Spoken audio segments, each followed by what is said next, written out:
Hey everybody, welcome to In the Red Zone. I'm Mike and I'm here to give you my reaction to Ohio State beating UNLV today 54-21. This game wasn't really that close. Most of the starters didn't play after the first half. JT Barrett threw 5 touchdowns all in the first half. Dwayne Haskins came in, got to play some in the second half, most of the second half, and then of course Joe Burrow, he got in for the very last possession with about 2 minutes to go in the game, and was 4 for 4, but was they were kind of forced to take a knee, and he wasn't allowed to basically throw for a touchdown to extend the score. So, but first of all, I want to say congratulations. I'm wearing right now Southeastern High School in Chillicothe, Ohio.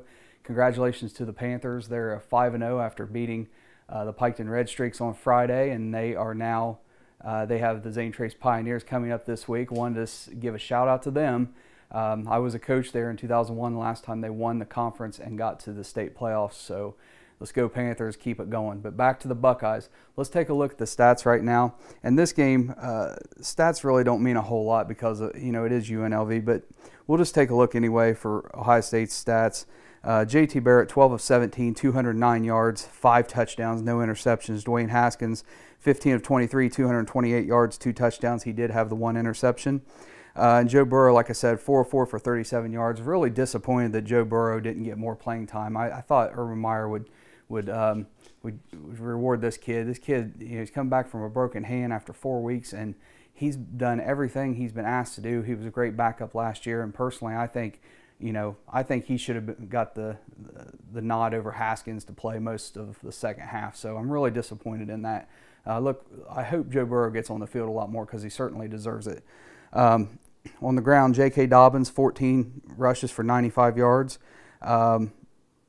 Williams, 11 for 58. Haskins rushed 6 for 20. Barrett, 5 for 15. For receiving, Paris Campbell had 3 catches for 105 yards and a touchdown. C.J. Saunders had 6 for 102 yards and a touchdown. Total of 7 different Ohio State wide receivers caught touchdowns in this game. So, but these stats are kind of padded because UNLV was not much competition for the Buckeyes. So there's not a whole lot. I mean, our defense had 2 interceptions, but again, you got to compare the level of competition that we're playing. So it's hard to break down this game. It's a win. That's great. Let's move on. But the reality is we had Army last week. We had UNLV this week. We go to Rutgers. We're home against Maryland. And then we're at Nebraska.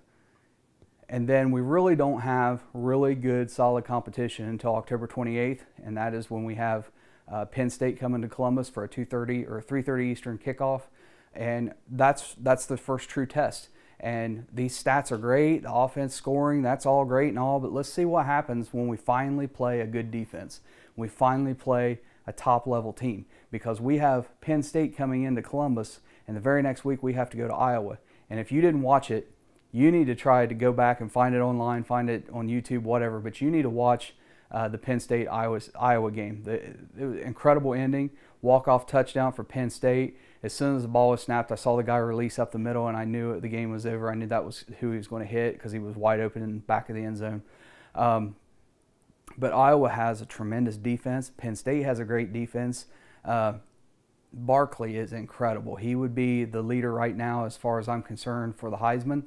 Now that Oklahoma State lost and Mason Rudolph didn't look that great. Oklahoma won in a close game with Baylor. Baker Mayfield had his usual stats, but actually Baylor's quarterback actually, if you go by stats, had the better game in that game. So I would say Mayfield's probably there in the number 2 spot. But Barkley, he had 368 yards total for him, total yards accounted for. Had 211, maybe a little bit more. At one point it was 211 right there at the end of the game, rushing. And the guy's just unstoppable. He's incredible. And McSorley, the quarterback, he gets it done when he needs to get it done.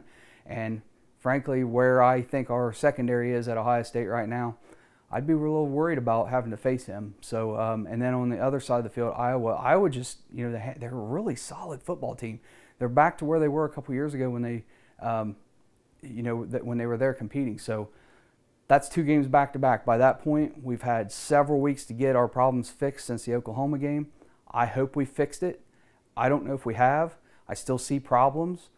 Particularly, I don't see JT throwing the ball down the field. And by down the field, I'm saying more than 30 yards. I mean, throw the ball.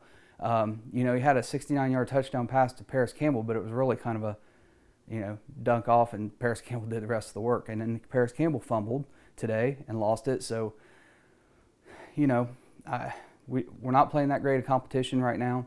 And I've said that over and over and over, but we'll see. We'll see what happens when we face Penn State. Because those 2 weeks back to back, that's top level competition. If we're going to win, we got to win those games.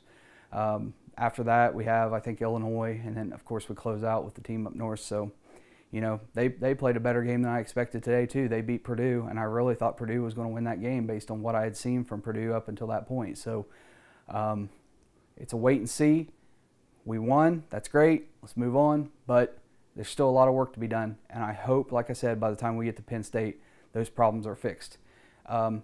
Please leave your comments. I'd love to hear what you think, if you're an Ohio State fan or if you're not. I mean, tell me what you thought of the game. What was your takeaway from watching the game?